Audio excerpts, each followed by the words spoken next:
Hello everyone, सो मैं हूँ भावना वाटला from the wheel of Fortune 369 से आप सभी की टैरो कार्ड रीडर। और आज हम चेकआउट करने वाले हैं आपके पार्टनर के इवनिंग थॉट्स और इवनिंग एनर्जीज। लेकिन उससे पहले अगर आप नए हो, सब्सक्राइब कर लीजिए, बेल आइकन जरूर प्रेस करें ताकि आपके पास नोटिफिकेशन आए जब भी मैं कोई न्यू वीडियो पोस्ट करती हूँ। अगर ये रीडिंग्स आपके साथ ज़रा भी रेजोनेट करती हैं, आपको ज़रा भी पॉजिटिव फील करवाती हैं, तो इन रीडिंग्स को लाइक ज़रूर करना है, क्योंकि आपका एक लाइक मुझे बहुत मोटिवेट करता है कि मैं आपके लिए और ऐसी रीडिंग्स बनाऊँ। मेरा व्हाट्सएप ग्रुप आप ज्वाइन कर सकते हो, लिंक डिस्क्रिप्शन बॉक्स में गिवन है। अगर आप ये एनर्जाइज क्रिस्टल्स लेना चाहते हैं जो कि आपके नाम, आपकी डेट ऑफ बर्थ से एनर्जाइज कर जाते हैं, तो इन क्रिस्टल्स को बुक करने के लिए भी आप मेरी टीम से कांटेक्ट कर सकते हो। मेरी टीम का नंबर इसी वीडियो के डिस्क्रिप्शन बॉक्स में आपको मिल जाएगा। ये एक जनरल टाइमलेस कलेक्टिव रीडिंग है। जो चीज़ आपके साथ रेजोनेट करे उसे रखो, जो चीज़ रेजोनेट नहीं कर रही है स्किप कर सकते हो। जब मैं कार्ड शफल करूँ, अपने पार्टनर के बारे में सोचो, डिवाइन से प्रे करो कि आज की इस रीडिंग से आपको एक्यूरेट मैसेजेस, गाइडेंस मिल सके। चलिए अब इस रीडिंग को स्टार्ट करते हैं और देखते हैं आपके पार्टनर की इवनिंग थॉट्स, इवनिंग एनर्जीज आपको लेकर क्या कुछ हैं। So please divine universe angels, please बताएं मेरे व्यूअर्स को कि मेरे व्यूअर्स के पार्टनर की इवनिंग थॉट्स, इवनिंग फीलिंग्स क्या हैं। सबसे पहले ब्यूटीफुल एनर्जी हाई प्रीस्टेस की यहाँ पर आई है, and 10 of swords, 3 of pentacles, okay, Page of Swords, 3 of Swords, okay, Queen of Wands, Chariot, and bottom में यहाँ पर एस ऑफ पेंटिकल की एनर्जी है। ओके, सो अगर जोडिएक साइंस यहाँ पर देखी जाए तो जोडिएक साइंस यहाँ पर है Gemini, Libra, Aquarius, taurus, Virgo, Capricorn and Aries, Leo, Sagittarius की एनर्जी यहाँ पर बहुत स्ट्रांगली मैं देख पा रही हूँ। हाई प्रीस्टेस यहाँ पर है, 3 ऑफ स्वॉर्ड की एनर्जी यहाँ पर है। कहीं ना कहीं आपके पार्टनर को ऐसा फील हो रहा है कि आप आगे बढ़ रहे हो, ठीक है, आप अपनी लाइफ में आगे बढ़ रहे हो, आप मूव ऑन कर रहे हो, और अब आप चेंज हो चुके हो, आपके अंदर बहुत स्ट्रॉन्ग चेंज आया है। अब आप टोटली लाइक उनके लिए ऐसे हो जाओगे जैसे आपको कोई फ़र्क नहीं पड़ता, टोटली अनबॉदर्ड, ठीक है। सो उन्हें ऐसे फील हो रहा है कि अब आप दोनों के रास्ते बदल रहे हैं, आप दोनों में चेंजेस आ रहे हैं। इस व्यक्ति ने कहीं ना कहीं आपको सोल लेवल पर जाकर आपको तड़पाया है। इस व्यक्ति की वजह से आपको लाइक बहुत ज़्यादा डिप्रेशन, एंग्जाइटी जैसी एनर्जी झेलनी पड़ी है, बहुत दुख देखना पड़ा है आपको इस व्यक्ति की वजह से, इज़न्ट इट। और अब ये पर्सन नहीं चाहता कि आप दूर जाओ। एक समय था जहाँ पर इस शख्स को ऐसा महसूस होता था कि ये जैसे मर्जी आपको ट्रीट कर ले, जैसे मर्जी आपको टैंट्रम्स दे लें, या जैसे मर्जी आपके साथ एक्शंस, बिहेवियर रखें, बट आप कहीं इन्हें छोड़ के जाने वाले नहीं हो, ठीक है। लेकिन जब आप इन्हें छोड़कर गए ना कहीं ये बिल्कुल एकदम शॉक्ड रह गए कि भाई ये क्या हो गया, ये पर्सन मुझे छोड़कर भी जा सकता है। ये ऐसे नहीं, ये चीज़ रियलाइज़ हुई है कि हाँ, ये पर्सन मुझे छोड़कर भी जा सकता है अगर मैंने इसकी वैल्यू नहीं करी, अगर मैंने इस पर्सन की वर्थ नहीं समझी तो येस, इस पर्सन को वो चीज़ रियलाइज़ होते हुए भी मैं यहाँ पर देख पा रही हूँ, ठीक है। इस पर्सन ने कभी आपके एक्सपेक्टेशंस पर खरे नहीं उतरे, आपको वो खुशियाँ नहीं दी, आपको कोई हैप्पीनेस नहीं दी, आपके एक्सपेक्टेशंस को कभी शख्स ने पूरा नहीं करा है, एंड आज उस चीज़ के लिए बहुत ज़्यादा गिल्ट फील कर रहे हैं। इन्हें ऐसा भी महसूस हो रहा है, इन्हें ऐसा भी कहीं ना कहीं लाइक पेज ऑफ स्वॉर्ड की भी एनर्जी यहाँ पर है, चरॉइड की भी एनर्जी। इन्हें जो भी नेसेसरी एफर्ट्स डालने की ज़रूरत है ना इस रिलेशनशिप में, जो भी इनको नेसेसरी एफर्ट्स डालने की ज़रूरत है, येस, तो अब ये पर्सन वो नेसेसरी एफर्ट्स डालना चाहते हैं, ये आपको आपका डिजर्व्ड लव कहीं ना कहीं देना चाहते हैं। एक समय था जब भी इनके लिए इनका करियर, इनकी फैमिली, इनका फाइनेंसेस ही सिर्फ इनके प्रायोरिटी थे, लेकिन आज कहीं ना कहीं ये आपकी वैल्यू, आपकी वर्थ बहुत अच्छे से समझ चुके हैं। एक समय था जहाँ पर ये पर्सन बहुत ज़्यादा सेल्फ सेंटर थे, सिर्फ इन्हें फ़र्क पड़ता था तो सिर्फ अपने इमोशन से, और कहीं ना कहीं फ़र्क पड़ता था तो सिर्फ इनकी सोच से, राइट। लेकिन आज ये पर्सन चेंज हो चुके हैं। ये जिस तरीके से आपको देख रहे हैं ना, इनका नज़रिया आपको देखने का, आपके बारे में सोचने का, आपके लिए जो थॉट्स, इनकी जो एक धारणाएं बनी हुई थी आपके लिए, वो मैं बदलते हुए यहाँ पर पर्टिकुलरली देख पा रही हूँ। And definitely if you want कि कोई पर्सन आपको चेज करे, right, so you should stop chasing that person. आपको उन्हें चेज नहीं करना है, ये चीज़ आपको ध्यान रखनी होगी कि एक रिलेशनशिप में there should be an equal give and take, isn't it. एक इक्वल गिव एंड टेक होना बहुत ज़्यादा ज़रूरी है। यहाँ पर मैं ये भी देख रही हूँ कि अगर आप कुछ इनके लिए प्रेयर्स कर रहे थे, मैनिफेस्टेशन टेक्निक्स यूज़ कर रहे थे, तो दे आर ऑल्सो वर्किंग, ठीक है। सो और भी एनर्जीज चेकआउट करते हैं और क्या एनर्जी है आपके पार्टनर की। So please divine universe angels please बताइए हाई प्रीस्टेस की एनर्जी यहाँ पर क्यों निकल कर आई है। Meditation, this person is doing meditation. Okay, text message with the high priestess. आप यहाँ पर देख रहे हो ना, इनकी लाइफ में बिल्कुल भी पीस ऑफ माइंड नहीं है, बिल्कुल पीस ऑफ माइंड नहीं है। ये अभी तक वो जो कहते हैं ना कि लव को एक्सेप्ट ही नहीं कर रहे थे, आपके लिए जो इमोशंस हैं उन्हें एक्सेप्ट ही नहीं कर रहे थे, but now this person is accepting the emotions. ठीक है, ये पीस ऑफ माइंड के लिए ये मेडिटेशंस कर रहे हैं, प्रेयर्स कर रहे हैं, कोई टेक्निक्स यूज़ कर रहे हैं, देन येस ये ऐसा कर रहे हैं। एंड ये पर्सन बहुत जल्दी आपको आपसे कम्युनिकेट करने के बारे में भी सोचते हैं, एंड बहुत अननोइंगली यानी बहुत सीक्रेटली आपको मैसेज करेंगे। ठीक है, आपको कॉल कर सकते हैं जब आपको शायद इनके बारे में, ये वो वक्त होगा जब आप शायद इनके बारे में इतना सोच भी नहीं रहे होंगे। ठीक है, सो ये टेक्स्ट मैसेज होने के चांसेस यहाँ पर हैं। बहुत लोगों के लिए मैं उनके पार्टनर की तरफ से मैसेज आते हुए भी देख रही हूँ। Next we have the energy of the mystery. Yes, you are mystery for this person. आप इस पर्सन के लिए बिल्कुल मिस्टीरियस बन चुकी हो। यू नो, आपने कहीं ना कहीं अपनी एनर्जी वापस ले ली है। ठीक है, आप अब बिल्कुल स्ट्रांग हो चुके हो। आपको जो ये जिस तरीके से ये आपको देख पा रहे हैं ना, you are very strong now. ठीक है, और अब आप टोटली अनबॉदर्ड हो, आपको कोई फ़र्क नहीं पड़ता इनके होने ना होने से। आपने इन्हें स्टॉक करना बंद कर दिया है, आपने इनके बारे में लोगों से जानकारी लेनी बंद कर दी है, आपने इनके बारे में बात करनी लोगों से बंद कर दी है। देन येस, आप काफ़ी चेंज हो चुके हो, आपके अंदर चेंजेस आए हैं। Next we have the energy of the fear. Okay, let us check why this fear is here. Okay, toxic relationship. इन्हें ना इस चीज़ का भी डर है कि अगर फिर से ये आपके साथ रिलेशनशिप में आते हैं, फिर से आपके साथ कनेक्ट होते हैं, ठीक है, और आपको अप्रोच करते हैं, तो कहीं ना कहीं आप इनसे फाइट करोगे और फिर से कहीं रिलेशनशिप में वो टॉक्सिक एनर्जी ना आ जाए जो पहले भी थी। ठीक है, क्योंकि आप दोनों का जो रिलेशनशिप है ना कहीं उसमें एक टॉक्सिक एनर्जी भी रही है। बेमतलब की फाइट्स, अननेसेसरी फाइट्स ये पर्सन आपसे करते थे, जानबूझकर आपको ऐसे ट्रिगर करना कि आपको गुस्सा आए। राइट, एक को डिपेंडेंसी कहीं ना कहीं आप दोनों के एक दूसरे के लिए रही है। ठीक है, बहुत मिसअंडरस्टैंडिंग्स एक दूसरे के लिए रही है। तो कहीं ना कहीं ये डरते हैं कि अगर ये दोबारा आपके साथ कनेक्ट होते हैं, आपको रीच आउट करते हैं, तो कहीं फिर से वो टॉक्सिक एनर्जी ना हो। ठीक है, फिर से ये रिलेशनशिप टॉक्सिक ना बन जाए, क्योंकि कहीं ना कहीं मैं यहाँ पर ये भी एनर्जी देख पा रही हूँ कि जो ये रिलेशनशिप में ब्रेकअप आया है ना, उसकी एक एनर्जी ये भी रही है कि आपका रिलेशनशिप बहुत ज़्यादा टॉक्सिक हो गया था। बहुत ब्लेम गेम आपके पार्टनर ने खेला है, बहुत ज़्यादा कंट्रोल उन्होंने आपको करने की कोशिश करी है, एंड ये रिलेशनशिप एक समय पर बहुत ज़्यादा टॉक्सिक हो गया था। और आज ये उसी चीज़ को लेकर डर रहे हैं कि कहीं ये फिर से आपके साथ रिलेशनशिप में आए और फिर से ये रिलेशनशिप टॉक्सिक ना बन जाए, फिर से आप दोनों के बीच में वही फाइट्स, वही अननेसेसरी फाइट्स, वही ब्लेम गेम की एनर्जी फिर से शुरू ना हो जाए, वही पैटर्न फिर से रिपीट ना होने लगे। ट्रैवल की एनर्जी है, अगर डेफिनेटली आप लोग के बीच में बहुत डिस्टेंस है, फिजिकल डिस्टेंस बहुत ज़्यादा है, यानी एक स्टेट में रहता है, दूसरा पर्सन दूसरे स्टेट में रहता है, तो एक फिजिकल डिस्टेंस अगर आप दोनों के बीच में बहुत ज़्यादा है, तो येस ये पर्सन ट्रैवल कर आपसे मिलने आ सकते हैं। हो सकता है आप लोग सोशल मीडिया के थ्रू ज़्यादा कनेक्टेड रहते हो एक दूसरे से, और ये person is right now on the cross road. पता है अब ये क्रॉस रोड पर क्यों है? विद द एनर्जी ऑफ चरॉइड। इन्हें समझ नहीं आ रहा है इन्हें आपको कॉल करना चाहिए या नहीं, मैसेज करना चाहिए या नहीं, आप मानोगे या नहीं मानोगे, आप इनकी बात सुनना चाहोगे या नहीं सुनना चाहोगे। डीप डाउन कहीं ना कहीं ये पर्सन बहुत ज़्यादा कनेक्टेड है आपसे।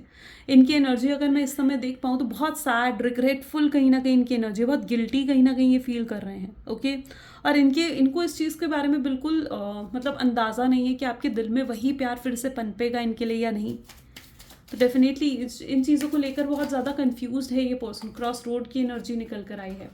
Spiritual awakening, yes definitely. जो ये आप दोनों का रिलेशनशिप है ना, जो आप दोनों के बीच में ये ब्रेकअप आया है, सेपरेशन का टाइम पीरियड आया है, डेफिनेटली इसकी वजह से कुछ स्पिरिचुअल ग्रोथ आप दोनों की ही हुई है।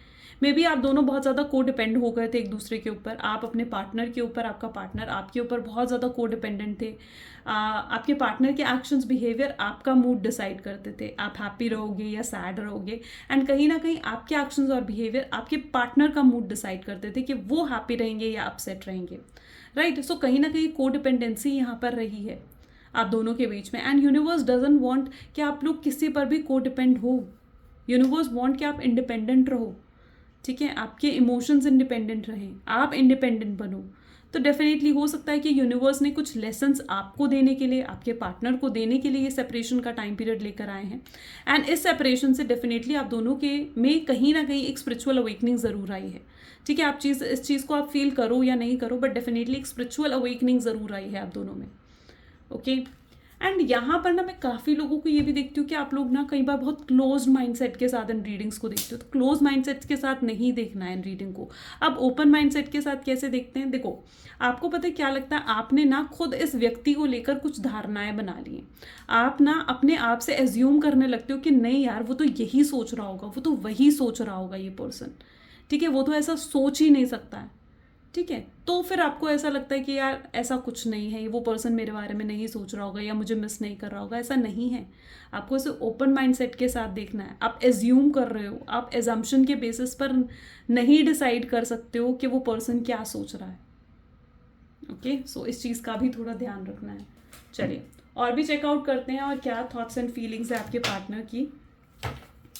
Please divine universe angel spirit guide please बताएं मेरे व्यूवर्स को, जिस व्यक्ति के बारे में मेरे व्यूवर्स सोच रहे हैं, इस पर्सन के करंट थॉट्स फीलिंग्स क्या हैं। तो यहाँ पर है यू आर माइंड, वो आपको अपना मान रहे हैं। ठीक है, आई टोल्ड यू ना कहीं उन्होंने आपको बहुत अपना माना है, और उन्होंने ये भी इसी अपना मानने की वजह से ही उन्होंने आपको टेकन फॉर ग्रांटेड लिया और जैसा मर्जी आपके साथ बिहेव करा। ठीक है, और वही चीज़ ने कहीं ना कहीं आपको बहुत ज़्यादा अपसेट करा है। ठीक है, क्योंकि उन्होंने आपको एक थिंग की तरह, एक चीज़ की तरह ट्रीट करा, नॉट द राइट टाइम। उनको कई बार ऐसा भी फील होता है कि शायद अभी वो सही समय नहीं आया जब वो आपको रीच आउट करें, क्योंकि अगर वो इस समय आपको रीच आउट करते हैं तो हो सकता है आप उन्हें सुनना ना चाहो या आप उनसे फाइट करो, और वो दोबारा से आपके साथ फाइट नहीं करना चाहते हैं। You know this person is also feeling lost. You know इस पर्सन को ऐसा भी महसूस हो रहा है कि अगर इन्होंने आपको अप्रोच नहीं करा ना तो शायद बहुत देर हो जाएगी। ठीक है, बहुत देर हो जाएगी अगर इस पर्सन ने आपको अप्रोच नहीं करा, और आप पूरे तरीके से इन्हें भुला दोगे, इनसे मूव ऑन कर जाओगे। So this person doesn't want that. और जब ये सोचते हैं ना कि हाँ वाकई में मूव ऑन कर रहे हो, तो वो चीज़ इनको बहुत अनहैप्पी फील करवाती है, बहुत अनईजीनेस सी फीलिंग होती है, बहुत बेचैनी सी फीलिंग होती है। हो सकता है इन्होंने आपको गोस्टिंग की एनर्जी दी हो, जहाँ पर बिना आपको बताया डिसअपियर हो गया आपकी लाइफ से। बट अब ये पर्सन डेफिनेटली एक नई शुरुआत करना चाह रहे हैं आपके साथ। ठीक है, लेकिन वो ये भी चाहते हैं कि जब अब ये नई शुरुआत हो ना, दोबारा से आप लोग रिलेशनशिप में रहो या रिलेशनशिप में आओ तो एक हैप्पीनेस हो, ब्लेसिंग्स हो आपके रिलेशनशिप में, राइट। सो वो और पास्ट की कोई ग्रजेस ना हो। And I can see that energy कि आप थोड़े इस तरीके के नेचर के हो जो ना पास्ट के ग्रजेस को बहुत ज़्यादा होल्ड करके रखता है। ठीक है, सो आपने ऐसा नहीं करना है। पास्ट में जो हुआ उन चीज़ों को माफ़ करो एंड लेट देम गो, उन चीज़ों को हटाओ। जब तक वो पास्ट को आप खाली नहीं करोगे, आप नए फ्यूचर को कैसे एक्सेप्ट करोगे? So this is still listening. Yes, ये पर्सन आपको सुनना चाहते हैं, and I can see that energy जहाँ पर ये पर्सन ना आपको वो मतलब आपको बहुत कुछ कन्फेस करना चाहते हैं, आपसे बहुत सारी बातें करना चाहते हैं, वो सब कुछ आपको बताना चाहते हैं जो आज तक उन्होंने आपको नहीं बताया। आपके लिए वो सब कुछ करना चाहते हैं जो आज तक उन्होंने आपके लिए नहीं करा है। सो या ये पर्सन बहुत कुछ है जो करना चाहते हैं, अपने एफर्ट्स डालना चाहते हैं, आपको खुशियाँ देना चाहते हैं। और मैं बहुत लोगों के लिए तो हैप्पीनेस और ब्लेसिंग्स भी मैनिफेस्ट होते हुए देख रही हूँ। अब आपके रिलेशनशिप में हैप्पीनेस और ब्लेसिंग्स आते हुए देख रही हूँ। येस, अगर इस पर्सन ने आपको ब्लॉक करा है तो ये पर्सन आपको अनब्लॉक कर देंगे।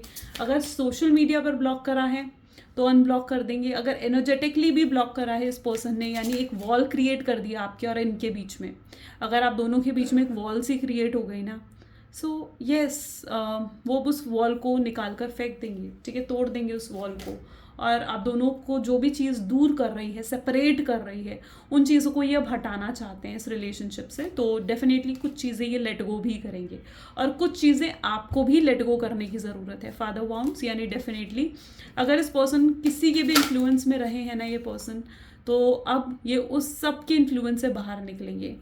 अगर like father wounds and attention of others, दोनों ही एनर्जी यहाँ पर निकल कर आई हैं। यानी ये पर्सन अभी तक क्या चीज़ था ना, ये कोई भी डिसीजन जो ले रहे थे ना वो दूसरे की हिसाब से ले रहे थे कि यार अगर मैं इसके साथ रिलेशनशिप में आया तो ये कहेगा, वो कहेगा, मेरी फैमिली ये कहेगी, सोसाइटी ऐसे कहेंगी, मेरे रिलेटिव्स ये कहेंगे। लेकिन अब ये जो भी डिसीजन लेना चाहते हैं ना, वो अपने लिए लेना चाहते हैं। ठीक है, कि हाँ उन्हें क्या चाहिए, उन्हें आप चाहिए, उन्हें आपके साथ खुशियाँ चाहिए, उन्हें आपके साथ फ्यूचर चाहिए। तो यस, अब ये जो भी डिसीजन लेना चाहते हैं ना, ये अपने हिसाब से लेना चाहते हैं, अपनी खुशियों के हिसाब से लेना चाहते हैं, ठीक है। अब ये दूसरों के बारे में नहीं सोचना चाहते और ये उन सब चीज़ों को लेट गो करना चाहते हैं, भुला देना चाहते हैं जो आपके रिलेशनशिप को ख़राब कर रही हैं। Let us check more. So please divine universe, angel, spirit guide, please बताएं मेरे व्यूअर्स को जिस व्यक्ति के बारे में मेरे व्यूअर्स सोच रहे हैं, उस पर्सन के करंट थॉट्स, फीलिंग्स क्या हैं। चलिए कार्ड निकालते हैं। सो द चेरॉइड की एनर्जी यहाँ पर सेकंड टाइम निकल कर आई है गाइस। सो डेफिनेटली वो उस रिलेशनशिप को बहुत सक्सेसफुल बनाना चाहते हैं। यू नो व्हाट, उन्हें ऐसा भी फील हो रहा है कि आप जैसे मूव ऑन कर रहे हो ना, तो मे बी यहाँ पर रिलेशनशिप एंड भी हो रहा है, ख़त्म हो रहा है ये रिलेशनशिप, और वो नहीं चाहते हैं कि ये रिलेशनशिप एंड हो। वो आपकी लाइफ में फाइनली एंटर करना चाहते हैं, आपके साथ एंटर करना चाहते हैं। द टावर की एनर्जी सेकेंड टाइम यहाँ आउट कराई है। Okay, yes, no, okay, it's first time. 3 of swords थी पहले, ठीक है। सो यस, अगर इन्होंने आपको थर्ड पार्टी सिचुएशन में डाला है या फिर आपके साथ चीटिंग करी है, ठीक है। सो मैं ये देख पा रही हूँ कि उन्हें ना ऐसा बार बार रियलाइज़ हो रहा है कि उन्हें ना भुगतना पड़ेगा ये सब कुछ, ठीक है। उन्हें अपना कर्मा भुगतना पड़ेगा, उन्हें अपने सेटबैक्स भुगतने पड़ेंगे, जो गलतियाँ उन्होंने करी है ना वो उन्हें भुगतनी पड़ेगी, ठीक है। सो या वो चीज़ उनको बहुत डरा रही है। उन्हें ऐसा लग रहा है कि अगर उन्होंने आपसे माफ़ी नहीं मांगी ना, आपसे अपॉलॉजी नहीं करी, तो डेफिनेटली उनके साथ कुछ अच्छा नहीं होने वाला है। और हो सकता है कि वो भुगत भी रहे हैं इस समय, हो सकता है कि वो अपना कर्मा भुगत भी रहे हैं। ओके, हो सकता है उन्होंने पास्ट में कुछ गलत डिसीजन लिए हैं, आपको छोड़ने का डिसीजन लिया है, या फिर आपसे दूर जाने का डिसीजन लिया, थर्ड पार्टी को चूज़ करने का डिसीजन लिया, और अपने उस डिसीजन पर भी इस समय पछताते हुए नजर आ रहे हैं। डेफिनेटली यहाँ पर पछतावे की भी एनर्जी है। So yes, tower is of course not an easy card, है ना। तो और सच आपके सामने आएगा, जो भी इस पर्सन ने करा है, जो भी इसकी इंटेंशंस थी, तो सब कुछ आपके सामने आएगी या आ चुकी होगी अब तक। सो या इस चीज़ का डर है इन्हें, इस चीज़ का फियर हो सकता है।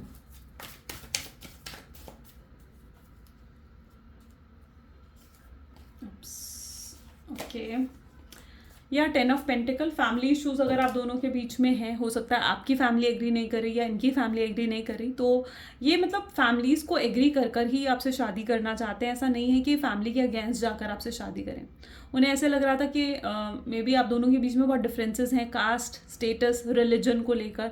सो यस, अगर उन्हें ऐसा कुछ फील हो रहा था ना, तो वो कोई सोल्यूशन निकालना चाहेंगे जिससे उनकी फैमिली आपकी फैमिली एग्री करे और इस रिलेशनशिप में एफर्ट्स डाले जाएं और आगे बढ़े। आप दोनों की जो ये स्टोरी है ये आगे बढ़े, राइट। सो यस, उन्हें ऐसे लग रहा है कि वो स्टक्ड हैं पूरे तरीके से, उनके इमोशंस पूरे तरीके से स्टक्ड हैं और अब वो स्टकनेस में और नहीं रहना चाहते हैं। That what I see here. Next is the energy of S of pentacles, यानी एस ऑफ पेंटिकल, ये पर्सन आपको बहुत स्ट्रांगली स्टॉक कर रहे हैं, ये आपके लेकर बहुत ज़्यादा सीरियस हो चुका है ये पर्सन, ओके। एंड इन्हें कई बार ऐसा भी महसूस होता है जिस तरीके से आपको देख रहे हैं ना, सो लिटरली इन्हें ऐसा महसूस होता है कि अब आप पहले जैसे इन्हें प्यार नहीं करते हो, आपके दिल में मतलब इंटरेस्ट इनको लेकर ख़त्म हो चुका है पूरे तरीके से, और आप अपने अब आप सेल्फ सेंटर्ड हो चुके हो, अब आप अपने ऊपर फोकस कर रहे हो। तो यस, ये जैसे आपको देख रहे हैं ना, तो इनको आपको देखकर ऐसा ही फील हो रहा है कि आपकी तरफ से जैसे अब चीज़ें एंड ही हो चुकी हैं। वो चीज़ इनको अनहैप्पी करती है और कई बार ये सोचने पर भी मजबूर करती है कि हाँ, इन्हें आपको अप्रोच करना चाहिए या नहीं। So yes, some time it happens. Next we have the energy of high priestess. High priestess यहाँ पर सेकेंड टाइम निकल कर आया है, ठीक है, फर्स्ट एंड सेकेंड। सो यहाँ वो बहुत इंट्यूटिवली, उनकी गट फीलिंग्स उनको बार बार आपकी तरफ, आपकी याद दिलाती हैं, आपकी तरफ खींचती हैं। एक मैग्नेटिक पुल उन्हें आपकी साइड से फील होता है। सो यस, उनकी गट फीलिंग्स उन्हें आपकी तरफ खींचती हैं। Next we have the energy of the 5 of pentacle. जो भी दरार आप दोनों के बीच में आई है, ये अगर आपको छोड़कर गए हैं ना और आपसे दूर गए हैं, तो कहीं ना कहीं ये भी खुश नहीं है, हैप्पी हार्ट से नहीं गए हैं। ये भी एक हैवी हार्ट से कहीं ना कहीं आपसे दूर गए हैं और ये अब और दूरी आपसे नहीं बनाना चाहते हैं, ओके। एंड ये रियलाइज़ कर रहे हैं इस चीज़ को। एस ऑफ स्वॉर्ड, येस, ये पर्सन बहुत ज़्यादा आपके बारे में सोचते हैं। ऐसा नहीं है कि ये पर्सन आपके बारे में नहीं सोचता है या आपसे दूर जाना चाहते हैं, ऐसा नहीं है। आपके बिना इन्हें बहुत खालीपन सा फील हो रहा है, इनकम्प्लीट फील हो रहा है और वो उस फीलिंग में और ज़्यादा नहीं रहना चाहते हैं, ठीक है। वो हैप्पी होना चाहते हैं आपके साथ। आपकी वैल्यू को ये पर्सन बहुत अच्छे से रियलाइज़ कर चुके हैं और इन्हें ऐसा भी महसूस होता है कि अगर आपको वापस अपने रिलेशनशिप में लेकर आना है तो इन्हें बहुत एफर्ट्स डालने होंगे, और अब कहीं ना कहीं वो अपने आप को रेडी करते हुए नज़र आ रहे हैं ताकि वो एफर्ट डाल सकें इस रिलेशनशिप में, और जो नेसेसरी एफर्ट्स होंगे ना वो डेफिनेटली आपको डालते हुए दिखेंगे भी। ओके, सो चलिए कुछ लव मैसेजेस देखते हैं आपके पार्टनर की साइड से। So please divine universe angels please कुछ लव मैसेजेस दें। या साइलेंस इज किलिंग मी, आपकी चुप्पी ने मार रही है। आई कांट फॉरगेट यू, ये आपको भूल नहीं सकते हैं कभी भी, चाहे आप इनके हो चाहे आप इनके ना हो, पर ये पर्सन आपको कभी भूल नहीं सकता है। इन्होंने जो भी गलती करी है, किसी और को चुना, थर्ड पार्टी सिचुएशन को बीच में लेकर आए, उन चीज़ों के लिए पर्सन रिग्रेट कर रहे हैं, एंड इनके लिए आप मोस्ट ब्यूटिफुल पर्सन हो। Okay, we can talk without words, आप दोनों की वाइब्स ही एक दूसरे से इतनी मैच करती है ना कि आपको बात करने के लिए, एक दूसरे की बात समझने के लिए वर्ड्स की ज़रूरत है ही नहीं। आप दोनों एक दूसरे के इंटेंशंस, एक दूसरे के प्यार को बहुत अच्छे से समझते हो, एंड वो आपसे माफ़ी भी मांगना चाहते हैं। इवन जब तक वो आपसे माफ़ी नहीं मांगेंगे तब तक ये पर्सन रेस्टलेस और मतलब बेचैन से रहेंगे। वो चाहते हैं कि आप भी पास्ट को भूल जाओ और इनके साथ लाइफ में आगे बढ़ो, ठीक है, और पास्ट को भुलाकर आगे बढ़ो और इन पर भरोसा करो, इन पर यकीन करो कि अपने प्यार को प्रूफ करें आपके सामने। तो yes, this person wants that. Okay, so या गाइज, ये आज की रीडिंग थी। अगर आपके साथ भी ये चीज़ें रेजोनेट हुई तो लाइक, कमेंट, फॉलो, शेयर ज़रूर करें। This is all for today. Thank you so much, bye bye and do take care. मिलते हैं अगली वीडियो में।